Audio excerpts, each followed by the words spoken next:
Students, ট্রেনের একটা problem তোমরা দেখতে পাচ্ছ। বলছে একটা ট্রেন আছে যার লেন্থ 110 মিটার, সেই ট্রেনটা 60 কিলোমিটার পার আওয়ার স্পিডে চলছে।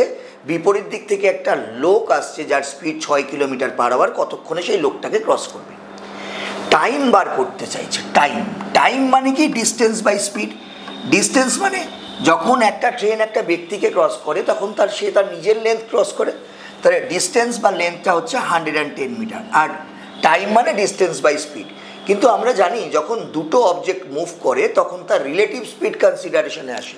রিলেটিভ স্পিড অপোজিট ডিরেকশনে প্লাস হয়, সেম ডিরেকশনে মাইনাস হয়।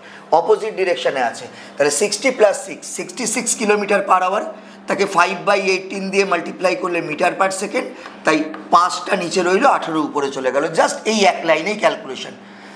5 দিয়ে কাটলে এটা 22, 22 দিয়ে কাটলে 3, 3 দিয়ে কাটলে 6। তার মানে ওই ট্রেনটা লোকটাকে 6 সেকেন্ডে ক্রস করবে। Option B is the correct answer. সবসময় তোমাকে এটা বুঝতে হবে, ম্যাথস তো তোমাকে করতেই হবে, সব থেকে তাড়াতাড়ি সহজ অ্যাপ্রোচে তোমাকে করতে হবে। ঠিক আছে? Thank you.